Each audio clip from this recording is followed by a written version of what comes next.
Okay, I think we are live. Are we live? I think we're live. Y'all, it is day 6 of Back to School with PBJ. And we are going to keep this conversation going. So, y'all know I'm coming every night in the month of July to get you ready to have the best school opening you have had so far. If you don't know me, I'm Dr. Patrice Butner Jackson, but you can call me PBJ. Y'all, if you are not listening to the podcast, you need to jump on in. The podcast, go to disruptingburnout.com. We are featuring educators in the month of July. Y'all, educators, you're my people. You're my people. I've been an educator for 25 years. I started this work because of my love for educators, and I want to offer you what I feel like we've been missing. You do such important work.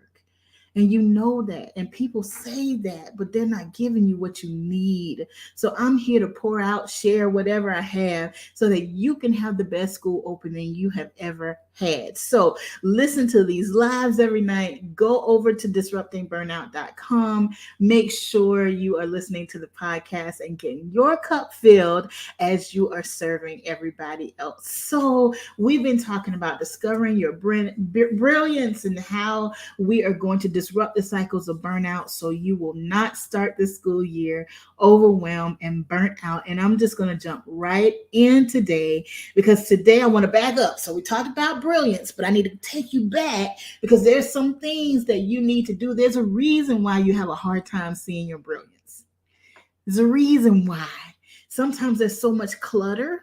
There's so much noise. There's so much going on in your life that you cannot see you clearly.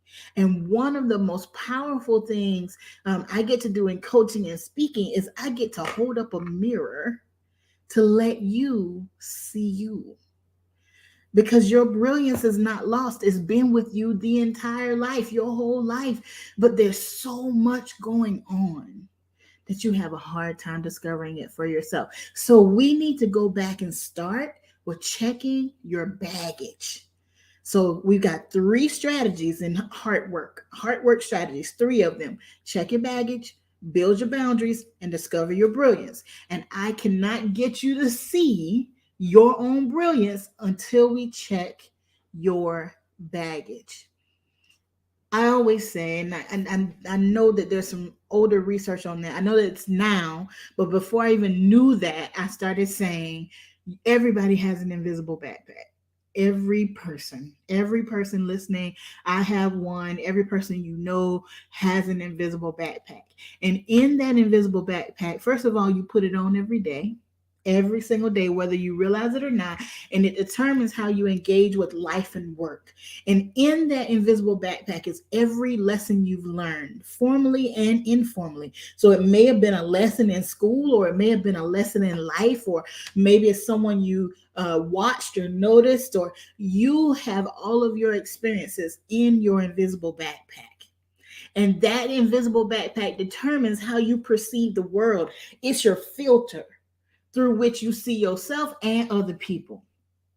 And in order to disrupt the cycles of burnout, in order to discover your brilliance, you have to clean out your backpack. You have to know what's in there. You have to know what you are carrying, what's in your backpack. All of the experiences that you have had from childhood on, those experiences continue to go with you, and you carry them with you day in and day out. So if you've been in a traumatic work environment, if you've been in a space where good enough was never good enough, that you were not supported, that you were torn down, talked about, all the ugly things that can happen at work, if you've been in that environment, even in a new environment, that old stuff can still impact you. Those old experiences can still show up without you even seeing it. I hear psychologists and counselors say it all the time: the body keeps score. Your physical body, even if you've moved on from that place, you have some trauma responses that happen for you without you even thinking about it. You don't even intentionally decide it, but your brain, your nervous system, your body automatically responds without you thinking about it. I heard a counselor, Jenna Mountain, she got my attention. She was talking about, well, the podcast was on something else, but she started talking about emotions and how psychologists agree that there are 8 to 9 like foundational emotions, right? And in every other emotion word, you probably seen the emotions wheel. Every other emotions word is a different depth or color of those 8 to 9 general terms. This is what she said that was new to me, though. She said there's one positive emotion, just one. She said that's safe. It's safe. If you are happy, that's the level of your safety. If you are joyful, that's the depth of your safety. You cannot even be in love without feeling safe. According to Jenna Mountain, the first level of positive emotion is safe. And it impacted me in such a powerful way because I thought about all the times through my career in education where students would say we don't feel safe, especially more recently, where students say we don't feel safe. And as administrators, often the first thoughts go to physical safety. So we start thinking, are there cameras? Are there police officers? Was anyone physically hurt? We automatically go to physical safety. But hearing Jenna say that, it just hit me like a ton of bricks. She gave me language for it, that they are not talking about physical safety. They're talking about psychological safety. I don't feel psychologically safe. I don't feel valued here. I don't feel like my voice is valued. My opinion is valued. I don't feel safe from the judgment of others and possible threat. Safety, right? So think about your work experiences. Have you always felt safe? I know school is supposed to be a safe place. I agree with that. But times have changed. And we live in a time right now where educators have to do active shooter drills. And police officers have to come to us on college and university campuses and teach us how to run, hide, or fight.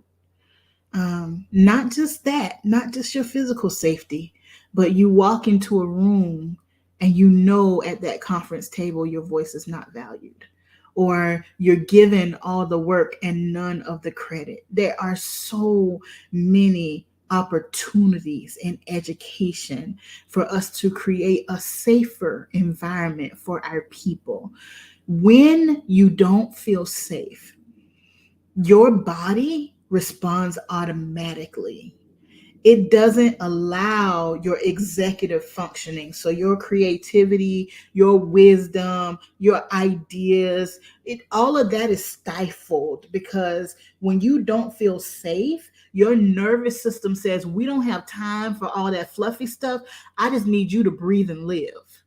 So your brain and your nervous system automatically start shutting stuff down and cornering things off so that you can focus on breathing, so that you can focus on being okay. Your nervous system doesn't know the difference between you being chased by a pack of wild dogs and you being in a conference room with people who don't value you. To your brain, it's the same thing. It's the same response. It's the same feeling. It's the same pressure. So I just need to pause right here and say, and this wasn't even the direction that I planned to go with this, but I think it must be needed for somebody. You've been feeling like you're not smart enough, you're not good enough, you don't have enough experience, that you are an imposter. All of these things happen. You've been feeling not enough. But the truth is, you're more than enough, but your nervous system is trying to protect you from the environment that you're in. Yeah, we have a lot of work to do in education, and we're losing our best people. And I'm here to tell you, I'm not saying run, because when you go, you take you with you. So you take all of that stuff with you. So just breathe with me. We're okay. We're going to walk through this together for this month. So just hang with me. But I have to say this. We have to do a better job of taking care of our people in education. Yes, I know the mandates don't stop. Yes, I know the danger concerns, the physical safety don't stop. You can't control students and what they come with, the life circumstances that they come with. You can't control the parents. You can't make sure that everybody does the right thing. You can't do that. You can't control, but we can control the environment of our own school. We can control if we're honest with each other. We can control if we respect each other, if we honor each other's experiences. Just because you're in the same room doesn't mean you're having the same experience. And we can make space for that. We can make space for voices that we don't hear very often because it's so loud. We can create psychologically safe spaces. We can foster deeper trust in our schools, in our universities, in our colleges, in your department, friend. You can start with your own department. Start with yours. You may not be able to impact everybody else. And later this month, we're going to talk about what you control, what you influence, and where you need to accept. We'll get there, but focus on where you have control. You can control the psychological safety among your people. Sometimes we pass down what was done to us without even recognizing that it's happening. And I want all of us to check our backpacks because there are too many leaders bleeding on their people. And all of us need to heal so that we can serve our students, so that we can have a top tier education system, so that all the things that we're fighting and we're pushing against and we're trying to create, all of that would be easier if we took care of this part. People first. People first. So you got to check your backpack. You have to know what you are carrying and what you are experiencing and how it's impacting you. But not just what you're experiencing now, but what have you experienced? What have you learned? What have you experienced in your life that determines how you show up today? All of it matters. All of it matters. I know that there are so many people who suffer with backaches and headaches and tension, and sometimes it's not physical, friend. Sometimes it's because your backpack is too heavy and it's manifesting in your body, and your body is speaking to you. So we got to stop and pay attention. What are you carrying and how is it impacting you? Whatever truths you learned, is it in alignment with who you are today? Oh, we're going to dig into this thing. We're going to dig into this thing. So I'm going to come back tomorrow because I don't want to give you too much. I'm going to give you a little spoonful of PBJ every night. But tomorrow I'm going to come back and we are going to start walking through your backpack. So I would encourage you to have something to write on and something to write with so that you can explore your own backpack. Friend, it's not my business. It's not anybody else's business. This is your business. But until you check your own backpack, your heart will never be free enough to discover your brilliance. So we got to clear some clutter so that you can see yourself. How do you expect somebody else to see you and you can't see you? I got to go. Listen, if you haven't downloaded the sample chapter of my book, you need to go get it. patricebucknerjackson.com/book. Go ahead and get your sample now. It will be some time before the actual book comes out, but I couldn't wait. I wanted to give you something now. So go get it. Go get that sample. Take that in. I read it to you. It's audio, so you can play it in the car, play it while you're taking a walk. Go ahead and get that sample into your spirit now so that we can keep working on this together. All right. I will see you all tomorrow night for night 7. Y'all, at some point, I'm probably going to lose count. I don't know. We'll see, but just charge it to my head and not my heart. All right. Y'all have a great night. I'll see you tomorrow.